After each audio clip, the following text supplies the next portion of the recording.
dear all, welcome to my YouTube channel. Today I have for my class 12 students the poem from Flamingo, poem number 3, that is keeping quiet, very short questions and short questions, important from CBSE point of view. So let's begin with our short questions. Question number 1, what will counting up to 12 and keeping still help us achieve? कि अगर हम count करते हैं 12 तक और हम बिल्कुल चुपचाप बैठ जाते हैं, स्टिल होकर बैठ जाते हैं, तो हमें उससे क्या हासिल होगा, क्या अचीव करेंगे हम? तो counting up to 12 and keeping still क्या करेगा? It will give us time to introspect ourselves. Introspect होता है अंदर, अपने अंदर झांक के देखना कि हमने आज कितनी मिस्टेक्स कमिट की हैं, right? To introspect ourselves and restart our activities. हम अपनी फिर एक्टिविटीज़ हैं एनर्जी के साथ, ज़ील के साथ, जोश के साथ, एंथुजियाज्म के साथ शुरू कर सकते हैं. तो ऐसे जो काउंटिंग अप टू 12 है और कीपिंग स्टिल हमें हेल्प करेगा.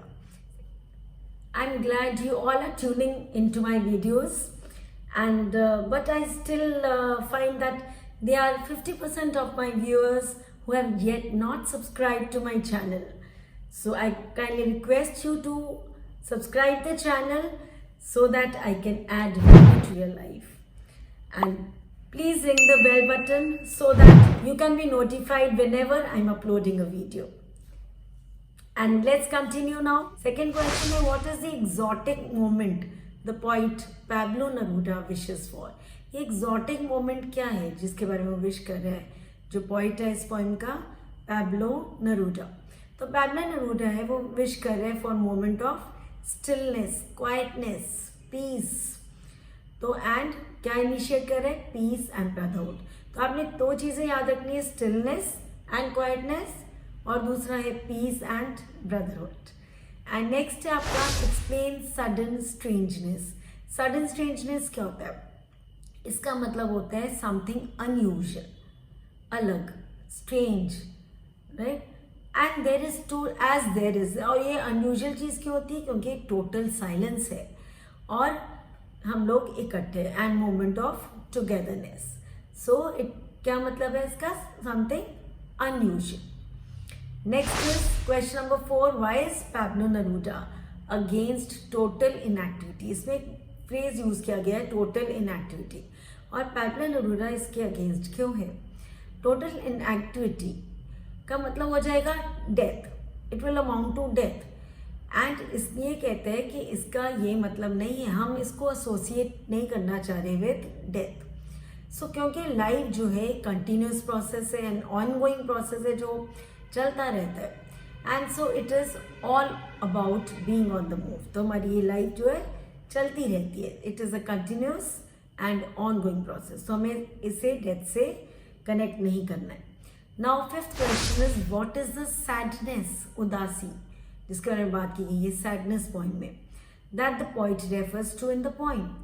एंड जब पीपल हैं अपने आप में इंट्रोस्पेक्ट नहीं कर सकते, when people don't introspect themself, नहीं करते हैं अपने, मतलब कुछ मोमेंट साइलेंस के ऑब्जर्व नहीं करते, अपने लिए टाइम स्पेयर करके, वो सोचते नहीं कि उन्होंने क्या गलतियां की, चुपचाप क्वाइटली बैठकर. तो when people don't introspect themselves they fail to understand. वो अपने आप को कभी समझ नहीं पाते, तो जो सैडनेस है वो अराइज होती है. Next sixth question, what symbol, कौन सा चिन्ह है ऐसा from nature does the poet invoke to say that they can be life, जिससे वो बताता है कि हमारे को कि लाइफ है अंडर पैरेंट स्टिलनेस. जो हम कहते हैं ना कि स्टिलनेस है, बिल्कुल मतलब शांत है, उसमें भी लाइफ है. वो तो किस चीज़ का वो रेफरेंस देते हैं पॉइंट में. एंड ये क्या है? The poet uses a symbol of the earth, earth का सिंबल. और उसमें क्या कहते हैं? द अर्थ, कहते हैं कि आप देखोगे कि विंटर सीजन में अर्थ बिल्कुल ऐसा लगता है ड्राई हो गया, डेड हो गया. तो मतलब बट जब स्प्रिंग सीजन आता है तो क्या होता है? It becomes alive. अलाइव कैसे? With all the new plants, नए प्लांट्स उगते हैं. आपने देखा ना, स्प्रिंग सीजन बोला जाता है कि बहुत अच्छा सीजन होता है, प्लांट्स न्यू आते हैं, and that means it never takes rest, right? So next हम आते हैं क्वेश्चन नंबर 7 पे. What are the different types of Wars.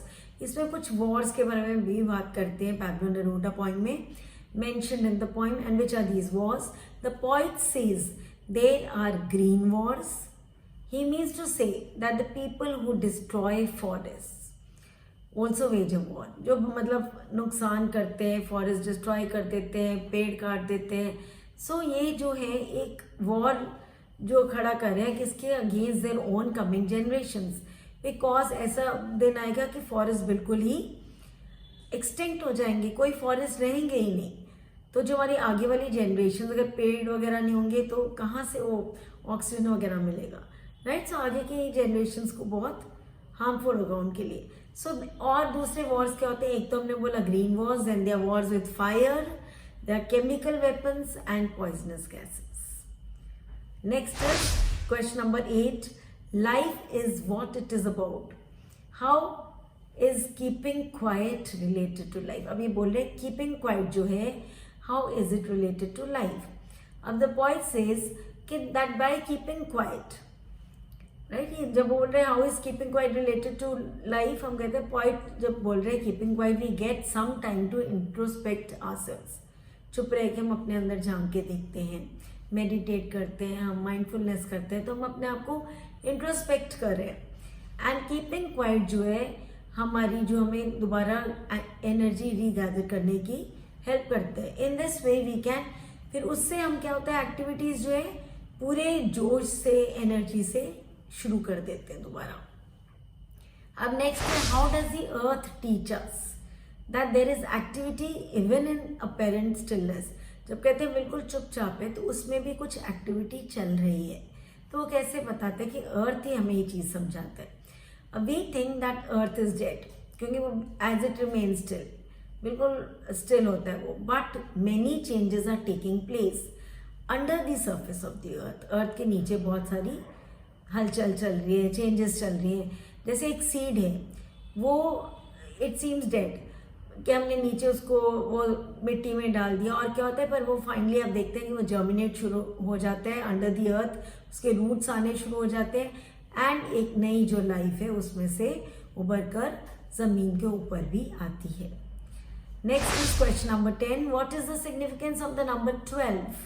ये बहुत इंपॉर्टेंट क्वेश्चन है. नंबर 12 जिसमें बोला गया है कि काउंट अप टू 12, तो वो 12 का क्या सिग्निफिकेंस है. दे आर 12 आवर्स होते हैं on the face of the clock and also they are 12 months in a year. So the point also refers to the number 12 और ही वॉन्ट्स अस, वो क्या चाहते हैं कि हम अपनी एक्टिविटीज सारी रोक लें, सस्पेंड कर लें for few seconds. Now next is question number 11. What does the poet mean by I want no truck with death. जब वो बोलता है I want no truck with death, poet कहना चाहता है कि stillness and quietness is not death. He wants to restart his activities. Please remember, restart his activities, but थोड़ी देर में, अगेन आफ्टर इंट्रोस्पेक्शन. और वो इंट्रोस्पेक्शन के लिए कुछ सेकेंड्स के लिए होगी, जो आप चुपचाप बैठेंगे, आप आंखें बंद करके and you will introspect yourself. अपने आप के अंदर झांक कर देखेंगे कि आपने क्या गलतियां की हैं. आप मेडिटेट करेंगे, पूरा कंसंट्रेट करेंगे. नेक्स्ट है 12. What do you understand by victory with no survivors. Victory with no survivors, ये फ्रेज यूज किया जाता है. It's a very important phrase. अक्सर क्वेश्चन में पूछा जाता है आपके CBSE में जब पेपर आता है. तो इसका मतलब है कि वॉर जो है बहुत सारी डिस्ट्रक्शन कॉज करता है और बहुत सारे पीपल हैं जो वो डाई भी हो जाते हैं फ्रॉम ईदर साइड. जैसे दो वॉर चल रहा है बिटवीन टू, लाइक जैसे कहते हैं ना राज्यों में लड़ाई चल रही होती थी, तो वो चल रहे फ्रॉम ईदर साइड, कोई ना कोई डेथ्स होती रहती है एंड उनमें से एक है जो जीतता है. One of them is victorious. And but कहते हैं जो विक्ट्री को एंजॉय करने के लिए कोई भी सर्वाइवर नहीं बचता, कोई भी जीवित नहीं बचता. तो उस विक्ट्री का क्या फायदा जिसमें उसको एंजॉय करने के लिए विक्ट्री के लिए कोई जीवित ही ना बचे. And that's all for the video of today. Hope you like my video And if you like my video, kindly like, share and subscribe. Love you all. Take care. God bless you.